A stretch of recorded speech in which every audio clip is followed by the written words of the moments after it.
I walked into my garage expecting to see my blue Toyota Camry sitting there like always. Instead, I found empty space and an oil stain on the concrete floor. My heart started racing. Where was my car? I had just bought groceries yesterday. I knew I parked it right here. Chloe. I called out, my voice shaking. Where's my car? My 18-year-old daughter appeared from the kitchen, not even looking up from her phone. Oh yeah, I sold it yesterday. The words hit me like a punch to the stomach. I couldn't breathe for a second. You what? I sold your car. Got a good price too. She said it like she was talking about selling an old sweater. From the living room, I heard my mother-in-law Barbara burst into laughter. Finally, someone with common sense in this house. My husband Mark walked over, shrugging his shoulders. Honey, Chloe really needed the money for something important. I stood there in shock, wondering what my daughter could have possibly done with my money. I sat on my bed, trying to process what had just happened. My hands were shaking, and my heart felt like it might explode. How could my own family do this to me? I had worked double shifts at the diner for months to save up for that car. Every tip, every extra hour, every sacrifice I made to buy something that was mine. The betrayal cut deep. It wasn't just about the car anymore. It was about respect. It was about being treated like I mattered in my own home. I felt humiliated and angry at the same time. Barbara's cruel laughter kept replaying in my head. She had always hated me, but this felt different. This felt planned. Like they had all been waiting for the perfect moment to hurt me. I closed my eyes and tried to think clearly. Should I march downstairs and start screaming at them? Should I call the police? Or should I be smarter about this? My brain was spinning with emotions, but I knew I had to make the right choice about what to do next. I found Chloe sprawled across the couch, still glued to her phone. I sat down next to her, trying to keep my voice calm and steady. Chloe, I need you to tell me exactly what you did with the money for my car. She rolled her eyes without looking at me. I told you already. I used it for something important. What important thing? Just stuff, Mom. You wouldn't understand anyway. Mark appeared in the doorway, immediately taking Chloe's side. Emma, she's an adult now. She can make her own decisions about money. With my car? My voice cracked a little. Barbara spoke up from her recliner chair, knitting needles clicking together. Family helps family, Emma. Maybe if you weren't so selfish all the time, you'd understand that. I felt my face burning with anger. They were treating me like I was the bad guy here. Like I was wrong for being upset that someone stole my car. I wondered if they would completely ignore my feelings, or if I could find some way to stand up for myself. Over the next few days, I started asking more questions. What I discovered made everything so much worse. Chloe had sold my car to some random guy named Tyler she met on Facebook. She got $3,000 for a car worth $8,000. The money was already gone, spent on clothes, concerts, and eating out with friends. You sold my car to a stranger from the internet. I asked, my voice barely a whisper. He seemed nice enough, Chloe mumbled, finally looking a little uncomfortable. Did you transfer the title properly? Did you get his insurance information? His real name? Her silence told me everything I needed to know. She had no idea how to sell a car legally. For all I knew, this Tyler person could get in an accident and I'd still be responsible. My insurance could be affected. My credit score might get damaged. I realized this wasn't just about losing my car anymore. This was about my entire financial future being at risk because of my daughter's careless actions. How was I ever going to fix this mess? At dinner that night, Barbara couldn't hide her satisfaction. She cut her chicken with dramatic flair, smiling like she had won some kind of prize. Well, she said, looking directly at me. I see someone is finally learning that the world doesn't revolve around her precious little car. Mark shifted uncomfortably in his seat. Mom, maybe we shouldn't dash. Oh, please, Barbara interrupted. Emma needed to learn this lesson. She can take the bus like normal people do. Maybe now she'll stop acting like she's better than everyone else. The cruelty in her voice was shocking. I could see that this wasn't really about helping Chloe at all. This was about power. This was about putting me in my place and making me feel small and helpless. But as I sat there listening to her gloat, something changed inside me. Instead of feeling defeated, I started feeling determined. Maybe it was time to stop being the victim. Maybe it was time to start playing a smarter, longer game than any of them expected. I spent my lunch breaks at work researching everything I could find about car sales, fraud, and family law. I discovered that Chloe and Mark had made several serious mistakes. Selling someone else's car without permission was actually theft. Not transferring the title properly created legal liability. Even Barbara's constant interference might be considered financial abuse. I started keeping a notebook hidden in my work locker. I wrote down every lie Chloe told, every cruel comment Barbara made, every time Mark chose them over me. I documented dates, times, and witnesses. I took pictures of Barbara's expensive new purchases that didn't match her claims of being poor. They all thought I was broken and defeated. They had no idea that I was actually building a case against them. They had no idea how many laws they had broken or how much trouble they could be in. I started planning my first move carefully. I needed to be smart about this. I needed to make them think I was still the same pushover while I gathered more evidence. What should I do first to start taking back control? I decided to start small and subtle. During my coffee break, I casually mentioned my situation to my coworker Maria. "I'm really worried about Chloe," I said, stirring my coffee slowly. "She's been making some really dangerous financial decisions lately." "What kind of decisions?" Maria asked, leaning forward with concern. "Well, I probably shouldn't say too much, but she sold something valuable without understanding the legal problems it could cause. I'm scared she might get into serious trouble with the law." Maria nodded sympathetically. Young people don't always think about consequences. I had similar conversations with 3 other people at work that week. I never directly said what Chloe had done, but I planted seeds of doubt about her judgment and decision-making. I knew word would eventually get back to her through our small town's gossip network. I wondered how Chloe would react when she started hearing whispers about her reputation. Would she finally understand that actions have consequences? The perfect opportunity came at Mark's brother's barbecue party.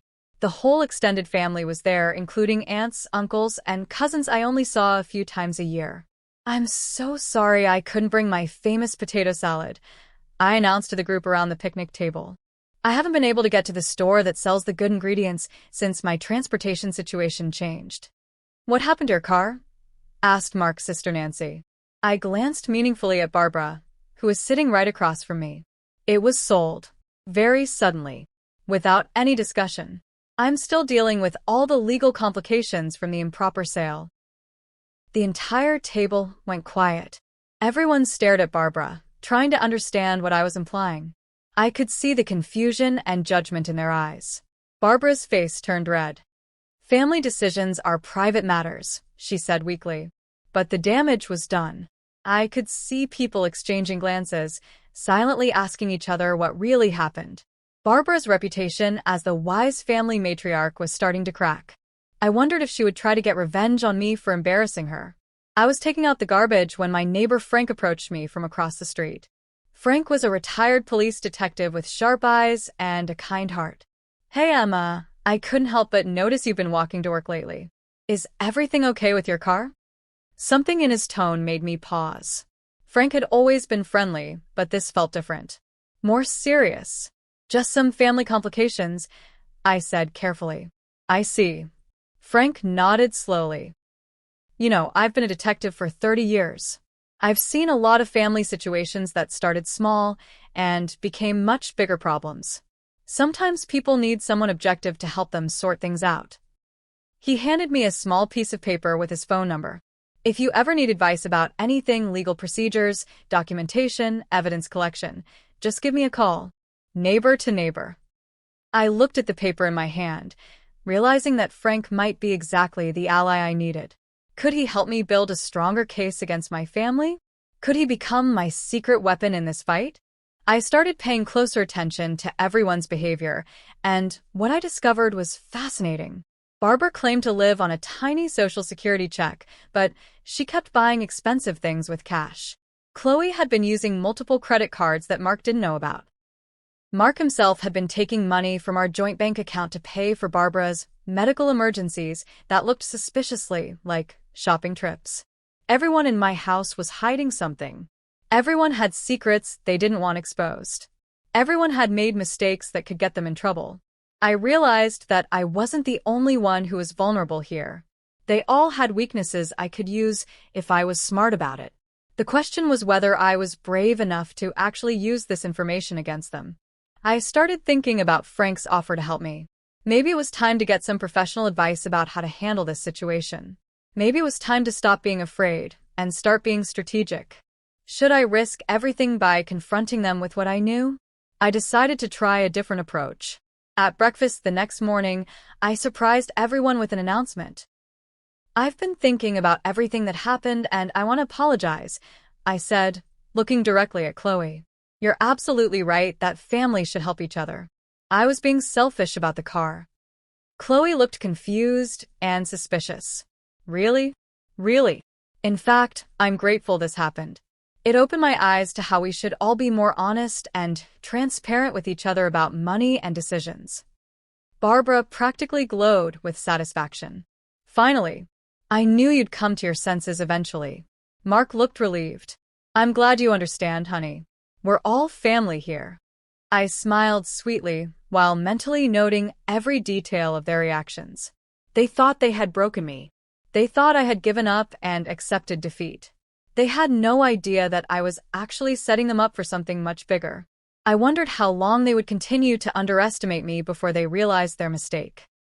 While Barbara was at her weekly bridge club meeting, I quietly went to her bedroom and retrieved my grandmother's antique ring from her jewelry box. She had borrowed it 6 months ago and conveniently forgotten to give it back. When she came home and discovered it was missing, I was calmly reading a book in the living room. "Someone stole my ring," Barbara shrieked from upstairs. "Oh, you mean Grandma's ring?" I looked up innocently. I moved it back to my jewelry box where it belongs. I decided I should take better care of family heirlooms. That's my ring now. I've been wearing it. Actually, it belonged to my grandmother, and she left it to me when she died. I have the will if you'd like to read it. Barbara's face turned purple with rage, but what could she say? I had simply taken back what was legally mine. For the first time since this whole mess started, I felt a little bit of my power returning. I could see in her eyes that she finally understood I wasn't going to be a pushover anymore. How would she respond to this unexpected show of strength? Barbara started watching me like a hawk after the ring incident. Every conversation became tense and uncomfortable. Every interaction felt like a battle waiting to happen. "You think you're so clever," she hissed at me while we were doing dishes. "But I know you're planning something." "I'm washing dishes," I replied calmly, scrubbing a plate. "Don't play innocent with me. I've been dealing with sneaky people longer than you've been alive." I just smiled, which seemed to make her even more angry. The paranoia was making her sloppy and careless. She was starting to say things in front of Mark that revealed how manipulative she really was. She was making mistakes because she was so focused on trying to figure out what I was doing. I realized that sometimes the best strategy was to do nothing at all. Just letting her worry and wonder was causing more damage than any direct attack could. Would she eventually catch on to my plan, or would her own paranoia be her downfall? I started having more heart-to-heart conversations with Chloe, carefully choosing my words to plant seeds of doubt. "You know, sweetheart, I really admire how independent you're becoming. I just hope you're getting good advice about important decisions." "What do you mean?" Chloe asked, looking up from her phone. "Well, sometimes older people give advice based on how things used to work, not how they work now. Legal stuff, financial stuff, it's all different than it was in Grandma Barbara's day."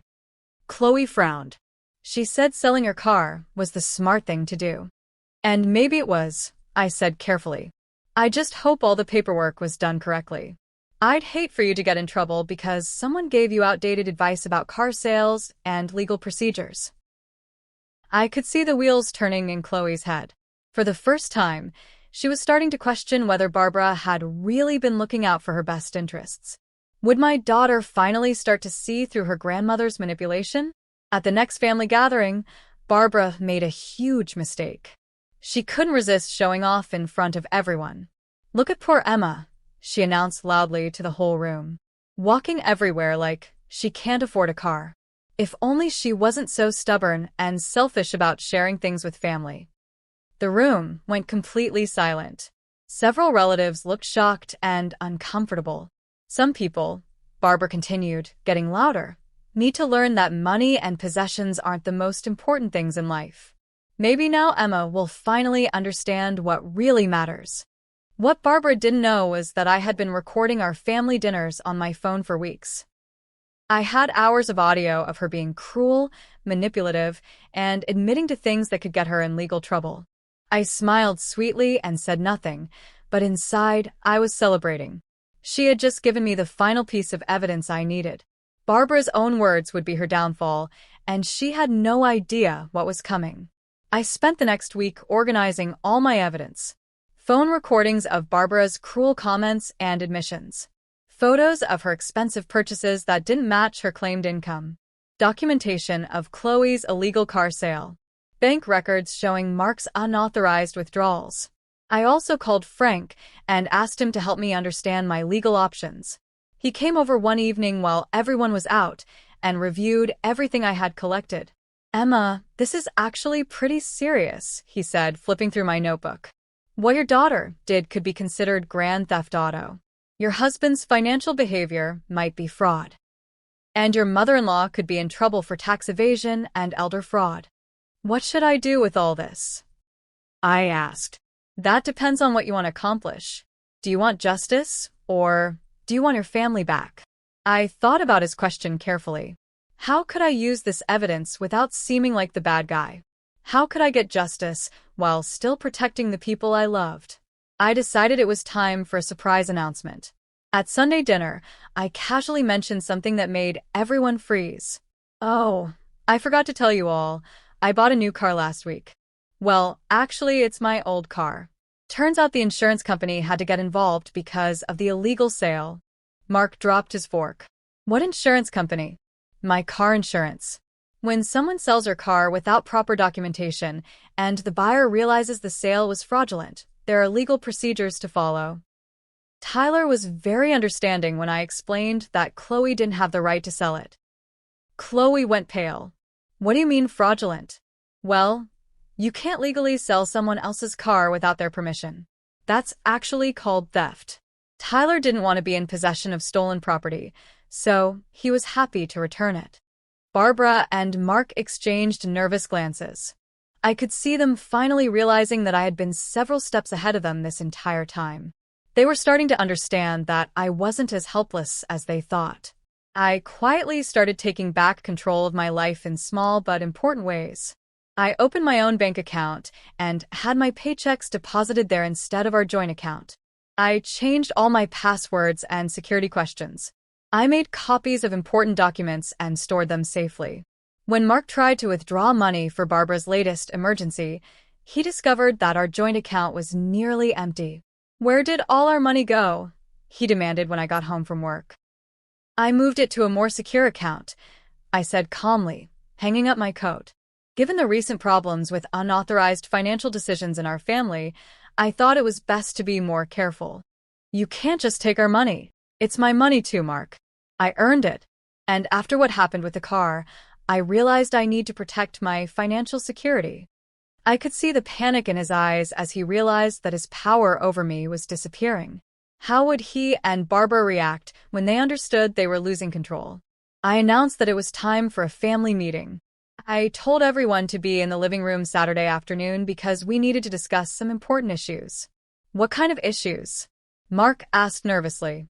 "Money, trust, honesty, things that affect our whole family. I think it's time we put everything on the table and dealt with our problems directly." Barbara looked suspicious, but couldn't refuse without seeming guilty.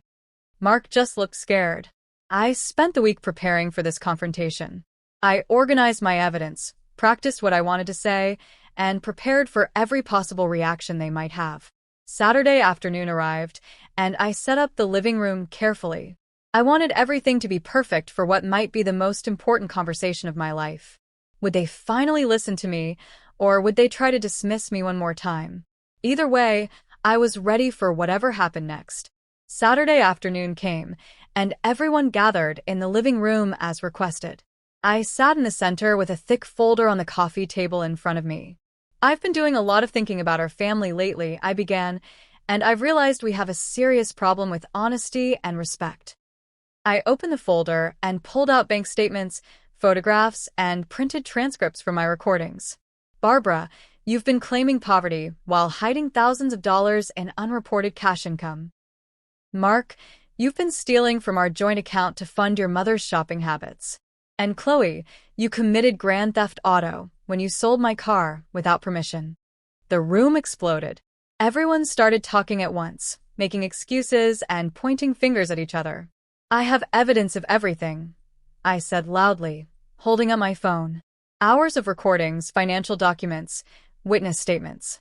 The question is, do we handle this as a family or do I take it to the police? The shouting stopped immediately. Would they finally take responsibility, or would they try to escape the consequences of their actions one more time? As the yelling died down, I watched Chloe's face carefully. She was sitting in stunned silence, finally understanding how serious this situation really was. "Mom," she whispered, tears starting to form in her eyes. "I didn't know it was illegal. I thought it would be okay." "You thought stealing someone's car would be okay?" "Grandma Barbara told me it was fine. She said families share everything and that you were being selfish. She said you'd get over it and probably thank me later." I felt a mix of anger and sympathy for my daughter. She was young and had been manipulated by someone she trusted. But she was also old enough to know right from wrong. "So, you're saying this was Barbara's idea?" Chloe nodded miserably. "She planned the whole thing. She said you needed to learn a lesson about sharing and being grateful." I looked at Barbara, who was sitting rigid in her chair, finally caught in her own web of lies. Would Chloe finally choose to side with me, or would she continue protecting the woman who had manipulated her into committing a crime? I reached into my purse and pulled out a familiar set of keys, letting them dangle in the light. "Here's something interesting about my new car," I said, enjoying the shocked expressions on their faces. "It's not actually new at all. It's my original car." "How is that possible?" Mark stammered. "Well, when someone sells a vehicle illegally and the buyer discovers the sale was fraudulent, they usually want to return it rather than be charged with receiving stolen property." Tyler was very cooperative when I explained the situation and offered to buy it back for exactly what he paid. I stood up and walked to the window, looking out at my blue Toyota sitting safely in the driveway. "I've been 3 steps ahead of all of you since the day this started. While you thought you were teaching me a lesson, I was documenting every illegal thing you did." Barbara's face was white as a sheet. "You planned this whole thing?" "I didn't plan for you to steal from me. But once you did, I planned my response very carefully." This was my moment of complete victory, but it felt bittersweet. I had won, but at what cost to my family? The evidence I had collected was overwhelming, and everyone in the room knew it. Barbara's unreported income would have to be explained to Social Security and the IRS. Mark could face fraud charges for his unauthorized use of our joint funds. Chloe might need a lawyer to deal with the theft charges. "You can't destroy your own family like this," Barbara protested, but her voice sounded weak and desperate. "I'm not destroying anything," I replied calmly. "I'm protecting myself from people who thought they could walk all over me without consequences." "But we're family," Mark pleaded. "Exactly. We're supposed to be family. That means treating each other with love and respect, not stealing from each other and laughing about it." For the first time since I had known her, Barbara was completely speechless. The woman who had tormented me for years was finally seeing what it felt like to be powerless. I realized that this experience had taught me something important about myself. I was stronger than I had ever imagined. I was capable of fighting back when necessary. But what would I do with this newfound power? That evening, I sat alone in my car in the driveway, hands resting on the steering wheel, finally allowing myself to feel the full impact of everything that had happened. It wasn't just about getting my car back.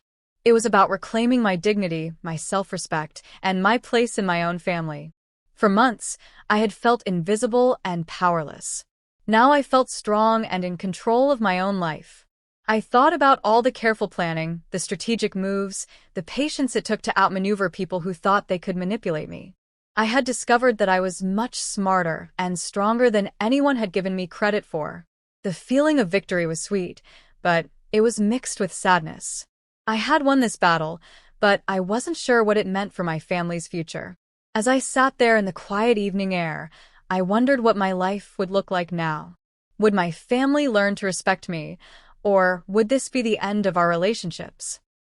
Either way, I knew I would never let anyone treat me like a doormat again. 6 months later, my life had completely changed. I moved into my own apartment across town, leaving Mark to figure out his relationship with his mother on his own terms. It wasn't easy, but it was necessary for my mental health and self-respect. Chloe was slowly working to rebuild our relationship. She got a job and was paying me back the money little by little. More importantly, she was learning to think for herself instead of being manipulated by others. We had coffee together every Sunday, and she was becoming the independent young woman I had always hoped she would be. I learned that being kind doesn't mean letting people walk all over you.